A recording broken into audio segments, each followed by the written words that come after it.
Okay, so this is pretty much for the fans of ours that don't know Pathfinder or Starfinder for that matter. So Starfinder's coming out. Can you give us a brief explanation of what the game is about, for at least for our fans, so that they know what's with the game? Well, Pathfinder is very similar to Dungeons and Dragons in that it evolved out of the 3.5 edition of Dungeons and Dragons. Okay. Those rules were under an open license. Yeah. And so we originally at Paizo, produced Dungeons and Dragon magazines for Dungeons and Dragons under license. Okay. And then when the magazine license got pulled, and then eventually when they went to 4th edition, we had to really create our own thing just in order to survive. Yeah. So we took the 3.5 Dungeons and Dragons rules, made some fixes, made some tweaks, and put that out as Pathfinder. So it was very much an evolution of those rules.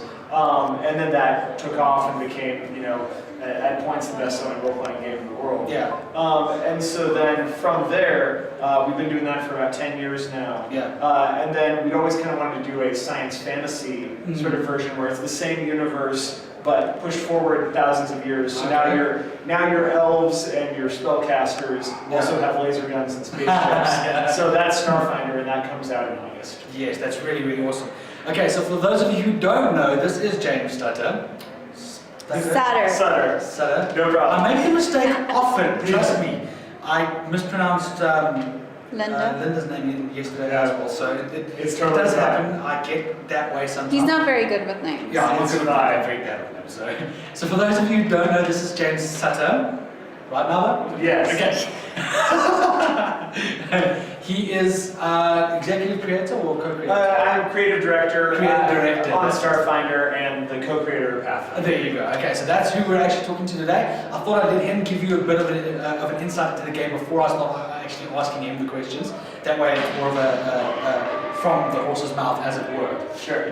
Obviously it's just a figure of speech. Okay, so how did you get involved with creating and working on Pathfinder and Starfinder?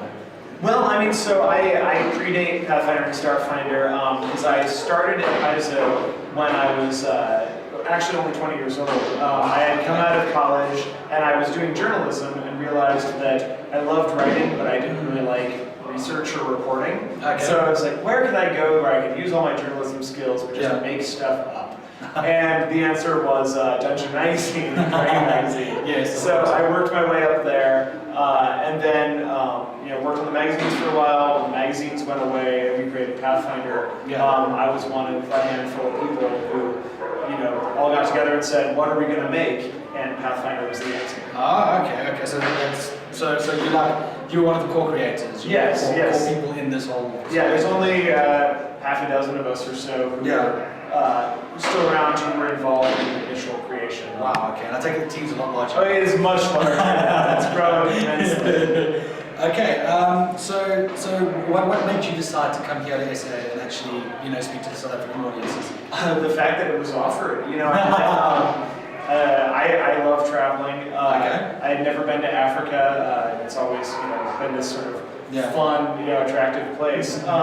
And so when I met Les at Gen Con, he said, "Hey, we'd love to bring you down as a guest of honor." And I was sort of thinking, like, yeah, right, sure. Who's going to fly me across the Atlantic to talk about geek stuff? And then they brought me down. So I'm really excited. I've only been here for a couple of days, but I'm looking forward to after the show getting to go out and hang out and see what it's like. I've really been enjoying talking to people. All right. Well, as I said to Linda as well, we're more than happy to answer any questions from South Africa. Sure. Yeah. It's what we do. We're that kind of people. Yeah. That's how we work.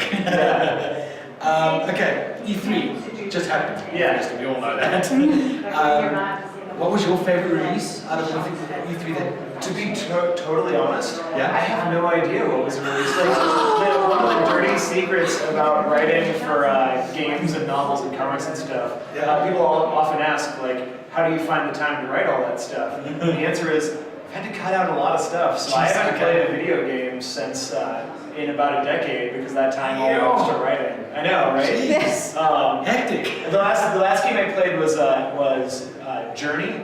Did you ever Journey? Remember like the little Jawa sort of creatures? Jeez, that was ages ago. I got about 3 3 hours of that one because my coworker Wes Schneider, one of the other co-creators of Pathfinder, said you have to play this game. And he was right. Yeah. But yeah, in general, I don't let myself. Okay, so you cut out a lot of your life, so you don't really have. Most of the questions are going to unfortunately be like bombed then. Yeah. But still ask them anyway. Yeah, this is some insight, right? Where it's like, I don't really play video games. I watch very little television. Although I have some favorites there. Okay, There you go. we've got some questions for that. Yeah. Okay, so the projects that you've worked on, is it just Pathfinder and Starfinder, or have you actually gone into a wide array? I've done a lot of different stuff. So on the role-playing side, I've worked on Pathfinder, Starfinder, Dungeons and Dragons. Done a little bit for like Robin Law's Hillfolk drama system. Yeah.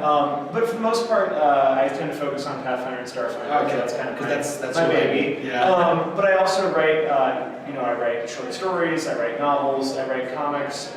Mostly for the Pathfinder stuff. Okay. I've done some video game work. I recently wrote for a new just tower defense app game called Castle Creeps. Okay. So yeah, I kind of like to do a little bit of everything. Yeah, so you just like put your finger in every pie when it comes to design. It's fun. Stories. It's addictive. Yeah. Well, to be honest, I'm also I'm what you call it, like a novice journalist as well. I'm Sure, starting to yeah. write the short stories as well, so I get where you're coming from there. It's a lot of hard work for me. Wow. Yeah. I couldn't believe when I first started how difficult the work actually was. Okay, so what's next on your list? Are you going to just focus on Starfinder, or are you going to... Well, I've been focusing a lot on Starfinder. I'm doing some more novel work now. I've got a new creator-owned novel that I'm working on. Okay. I've got some comic stuff. I've got right now, Wes Schneider and I have a comic series called Rune Scars that is a Pathfinder one that has just started releasing. The first issue came out last month. So it should be on newsstands now if you want to check it out. He and I are playing with that one. But yeah, there's just a bunch of different stuff going on. Okay, so you're not really limited to just like focusing on one thing you can bounce away from. No, I use what I call procrastinativity, which is have several projects so that whenever I want to procrastinate on one, I can cheat by working on the other one. That's very clever. I should do that. You're very good at procrastinating, so may as well. Well, that's how this channel actually came about, was because I procrastinate while playing games. Sure, We just make a hobby out of it, next put it onto YouTube. Exactly. Okay, so this is more the geeky side of questions now. Yeah. What is your favorite superhero, anti-hero, or villain? Favorite superhero. Let's see. I'm gonna go with maybe Constantine. I really enjoy Hellblazer. Hellblazer. Yeah, I'm gonna say that might be my favorite superhero. Okay. If indeed he even counts. I think he's more anti-hero though, isn't he? Yeah, he might I think be. he's anti. Let's see. Anti-hero at the moment, maybe Tyrion Lannister. Awesome. Yeah. Right, like awesome. everybody does. And then let's see for villain. Who is my favorite villain? It's hard to even say. Probably somebody from Game of Thrones. Like they're just so good. Maybe Cersei. I don't know. Yeah, she is quite. Yeah, I agree there. Yeah, she's interesting because every time you really hate her, like she'll do something that like pulls you back just a little bit. You're like, exactly. but she's human, and then she'll just destroy that again. Yeah, So. they did. Honestly, George R. R. Martin did a great job. He is a master of it. Yeah, he actually proves that you can actually write characters in a weird way. That you hate but love at the same time. Yes, exactly. Yeah. Okay, so since you haven't played for a decade, it's quite difficult. Sure. But, what would be your favorite video game that you have played? Rock Band. Respect, dude. I love Rock Band. That is the one video game that I will always let myself play because I was like, this video game is going to teach me to play drums. I always wanted to learn, and that's a great way. Nice. Okay, your favorite TV series and movies? I can actually answer this for you. It's Game of Thrones. No, actually, I love Game of Thrones, but I'm going to say that Stranger Things beat it. Really? We haven't seen that. Yeah, Stranger Things is fabulous. Yeah, no, we've You have to see been it. binge watching all the Marvel shows at the moment, so we actually haven't even come close to doing Stranger Things yet. 'Cause It's there. We're getting ready to watch Yeah, it. it's this perfect 80s sort of like, I mean, there's dragons and geek stuff like right in it. It's beautiful. That's awesome. You got a favorite movie as well? I have a problem with favorites. I don't know that I do, but I was just talking about The Fifth Element with somebody and how much I love that. So I'm gonna go with Fifth Element is one of my favorites. Okay, well I agree with you there. I love Fifth Element. You obviously know that Valerian's coming out. It's the same guy. Yeah. And it's actually supposed to be the real Fifth Element. I'm actually looking forward to Yeah, I'm that. very excited. Okay, so this is something that we actually both wanted to ask you during your panel yesterday on Friday, but we couldn't really because we knew we were going to ask the question straight. So, how do you come up with your ideas for the worlds and for the creatures and just everything? I mean, your bug creature that was really the funniest thing I've ever heard. Where they get like with their. Oh yeah. On the idea of choice, the With shirt. the idea. I mean, that's got to be difficult. Honestly, I think a lot of it is just learning to trust yourself and do sort of stream of consciousness and just like go with it. Whatever the idea is, run with it. Find anything you can and then iterate on it until it becomes something cool. And I think that I often look to nature. I look to history. I think being widely read will give you lots of stuff because then you can see what other people have done and think, oh, what if that were different? Yeah. Well, you take that thing and you make it different, then you change another thing and another thing and another thing. Yeah. And if you change enough, eventually the core of what inspired it is gone. All you have is your new creation. Yeah. So you can start with real creatures, real world things. Landscapes. I love concept art. And I subscribe to on Reddit they've got earth porn is what they call it, which is just like these amazing photographs of interesting places. Okay. Well, that's perfect for building settings because there's so much weird stuff in the world. You'll see some cool half-ruined mosque somewhere, and you'll be like, that's an amazing temple, which would be a good setting for an adventure, right? So that's my answer. Well, actually, then it's a good thing because off topic, looking at things that are around. On our way home from here, every single day there's a tree on the side of the road and it's got a smiley face drawn into it. And it's not drawn into it, but it's created an eyes and a smiling face. Just fall off and actually turn it into a smiley face. Yes, right. And then anything can spark an idea. The thing is just to go with it and give yourself permission to not have to have it be perfect. Okay, so you've got to allow the mistakes to be there. Yeah, and that's why. And also just roll with things. One of the things I love about China Mieville as an author. I don't know if you've read any of his stuff. China Mieville, Perdido Street Station, stuff like that. Maybe we should get his books. City in the City. He's pretty good, but he's quite good. I'd say pretty good. He's a master. But he has this ability to take ideas that seem on their face really stupid and then make them really interesting. Where you start Perdido Street Station, you're like, cactus people, invasive cactus people, and by the end you're like, hell yeah, cactus people, this is great. So that's brilliant. Yeah, that is really brilliant. So I take it then this trip to Mpumalanga that you're going to be taking is going to be quite hectic because you're going to the Kruger Park here. Yes. No, I'm very excited about that. You're going to get some ideas for different worlds from that. Probably, yeah. Creatures, even just looking through my guidebook of the sort of things we have here, there are creatures I'm about to see that I've never heard of before. The world is full of warthogs and sure, hyenas. We've got some weird creatures in this country, we really do.